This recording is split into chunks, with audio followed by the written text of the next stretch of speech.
By 1986, the adult film industry wasn't just changing, it was accelerating. Theatrical exhibition was fading, and with it, the ambition that once defined an entire era. Home video had become the new center of gravity.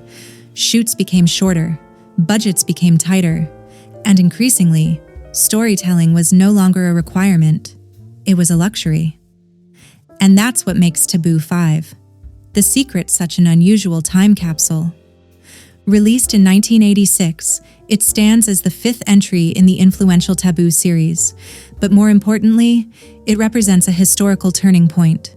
The final installment in the franchise's film-based era, before later entries shifted into cheaper video production and a different kind of creative priority. In other words, Taboo V is what the series looked like when it was still trying to be cinema. Directed by Curtis Stevens, one of the most ambitious narrative-minded directors of the period, this film doesn't feel like a simple sequel. It feels like a closing argument, an attempt to prove, one last time, that drama, character, and filmmaking craft still had a place in the genre. And Stevens doesn't play it safe. This is not a breezy film. It's not comedic. It's not designed as quick entertainment. Instead, it unfolds like a psychological soap opera, heavy on secrets, betrayals, shifting loyalties, and emotional collapse. At nearly 2 hours long, Taboo V takes a deliberate, almost stubborn approach to pacing. Scenes linger, dialogue stretches. The story doesn't race toward resolution, because in this world, resolution is never simple. That pacing is a statement in itself. In a time when the industry was leaning toward efficiency, Stevens was still willing to slow down. At the center of the film is Colleen Brennan, carrying the narrative's emotional weight with a performance that is more demanding than many people expect from the genre. Brennan plays a woman divided within herself, someone whose identity has fractured under pressure, fear, and internal conflict. The film frames her struggle as tragedy rather than sensationalism. Her scenes are built around confusion, vulnerability, and instability, not power. This is important because Taboo V is fundamentally about inner collapse, not spectacle. Brennan's performance creates the film's human core. Even when the narrative veers into melodrama, her acting keeps it grounded in something recognizably emotional. She doesn't play a symbol. She plays a person, frightened, conflicted, and often unsure of her own thoughts. Opposite her is Jamie Gillis, portraying Dr. Jeremy Lodge. And this is where the film becomes especially interesting, because Gillis doesn't play Lodge as a stable authority figure. He plays him as a man who looks authoritative, but is quietly coming apart.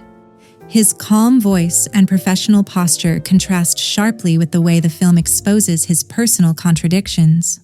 In classic melodrama fashion, the healer is not healed. The man assigned to untangle other people's lives is incapable of maintaining order in his own. Gillis brings a cold intelligence to the role, measured, articulate, and self-assured. Yet the longer the film runs, the more that confidence feels like armor. Not strength, but denial. And that's one of Stevens' most consistent themes as a filmmaker. People do not fall apart loudly at first. They fall apart privately.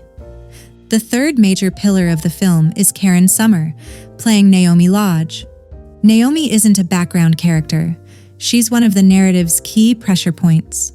Her role carries the emotional cost of secrets, the long-term damage that happens when family structures are built on silence. Summer plays Naomi as observant and wounded. She isn't written as innocent. She's written as someone who already knows too much, someone whose life has been shaped by other people's mistakes. Her presence adds tension to every room she enters because she embodies the film's most disturbing idea. The consequences don't stay contained. They spread. And then there's Portia Lynn, appearing as Jill Jansen, an aspiring actress whose subplot adds another layer to the film's soap opera complexity.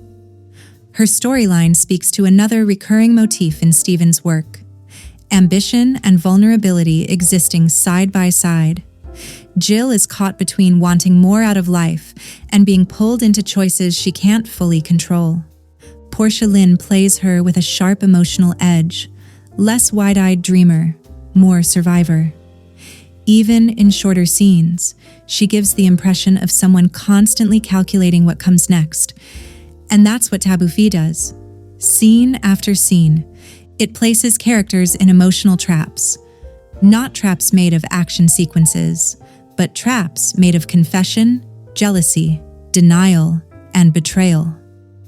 The supporting cast reinforces this structure, each character acting like another crack in the foundation. Relationships feel temporary. Loyalty feels conditional. Trust is always leaking out of the frame. What keeps it all together is Stevens's belief in narrative momentum.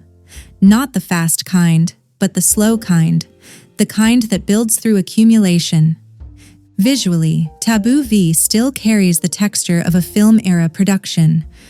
The image has depth, grain, a cinematic softness that makes the late 1980s settings feel dreamlike, but also claustrophobic.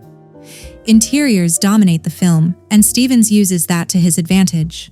Rooms feel like pressure chambers. Lighting often leans shadow-heavy, echoing the story's secrecy. There's very little open air in the visual language. It's like the world itself is closing in. The musical score, credited to Christopher St. Booth, reinforces that mood. It doesn't romanticize. It doesn't feel playful. It stays low, somber, and subtly tense, like a warning that something is always about to unravel. In many ways, Taboo V feels like a film made by someone aware that the ground was shifting underneath him. Because after this, the era changed. The franchise continued, but the ambition didn't. As production moved toward video, the texture of film disappeared. The slower pacing disappeared. Even the idea of building a 2-hour psychological melodrama became rare. So when you watch Taboo V today, you're not just watching a sequel. You're watching a transitional artifact, a film caught between eras, between theatrical ambition and home video economics, between complex storytelling and simplified production, between a genre that once reached for drama and a genre that soon stopped trying.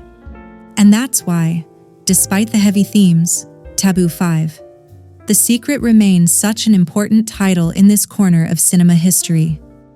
It represents the last time the Taboo series still wanted to be a movie in the traditional sense, paced, structured, atmospheric, and performance-driven.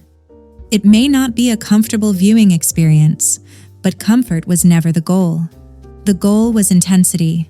The goal was consequence. And above all, the goal was to leave you with the uneasy feeling that secrets don't vanish. They multiply. And if you hide them long enough, they turn into the only story you have left.